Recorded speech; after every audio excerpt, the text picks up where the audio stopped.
സൂക്ഷിക്കാൻ വകയില്ലെന്ന് ഞാൻ അന്നേ പറഞ്ഞതല്ലേ. ವಿನ್ಸೆಂಟು ಸ್ವಲ್ಪ ಗಟ್ಟಿ ಮುಟ್ಟಾಗಿದ್ದಕ್ಕೆ ಇಲ್ಲಿವರೆಗೂ ಉಳ್ಕೊಂಡಿದ್ದ. ಆ ಸಿಂಗಮಲೆ ಹೊಡೆತಗಳೇ ಹಾಗೆ, ಅದಕ್ಕೆ ಒಬ್ರು ಬದುಕಿಲ್ಲ. ಬಾಡಿ ತಗೊಂಡೋಗಿ.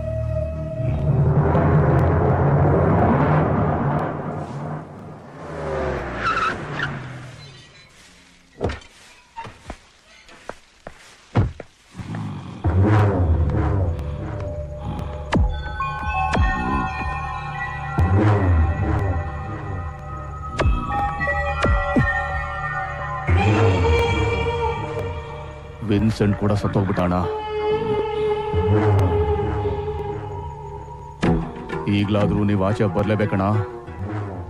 ಎಲ್ಲ ಏರ್ಪಾಡು ಮಾಡಿದೀನಿ ನಾನು. ನೀವು ಹೂ ಅಂದ್ರೆ ಇಲ್ಲಿಂದ ಎಸ್ಕೇಪ್ ಮಾಡಿಸ್ತೀನಿ. ನಿನಗೆ ಅರ್ಥ ಆಗ್ತಿಲ್ಲಣ್ಣ. ಬಾಯ್ ಸಾಬ್ ಹೆಸರು ಕೇಳಿದ್ರೆ ಉಚ್ಚ ಹೊಯ್ಕೊಳ್ತಿದ್ದ ನನ್ನ ಮಕ್ಕಳೆಲ್ಲ ಇವತ್ ನಮ್ಮನ್ನ ನಾಯಿಗಳಿಗಿಂತ ಕಡೆಯಾಗಿ ನೋಡ್ತಿದಾರಣ್ಣ.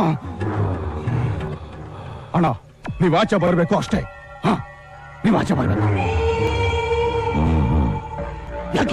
ಯಾಕೆ ಬರಲ್ಲ? ಹೊಡೆದಾಡಕ್ ಹುಮ್ಮಸ್ಸಿಲ್ವಾ? ಇಲ್ಲ ಜೈಲು ಊಟದ ರುಚಿಗೆ ಗಂಡಸ್ತನ ಸತ್ತೋಯ್ತಾ? ಇದೇ ಪ್ರಶ್ನೆ ಕೇಳ್ತಾರೆ ಜನ. ನಾನು ಆಚೆ ಕಾಲಿಟ್ರೆ ನನಗಲ್ಲಿ ಸಿಂಗಮಲೆ ತಲೆ ಸಿಗ್ಬೇಕು. ಮೊದಲು ಅವನ್ನ ಹುಡುಕ್ರು, ನಾನು ಆಮೇಲೆ ಆಚೆ ಬರ್ತೀನಿ. ಈ ಸರ್ಪ್ಲಿ ಜೈಲ್ ಕೋಡೆ ಎಲ್ಲ ನನಗೆ ಯಾವ ಲೆಕ್ಕನೋ ಅವನ್ನ ಹುಡುಕು, ಆಮೇಲೆ ನಾನು ಬರ್ತೀನಿ ಅಂತ ಎಲ್ಲಾರ್ಗೂ ಹೇಳು.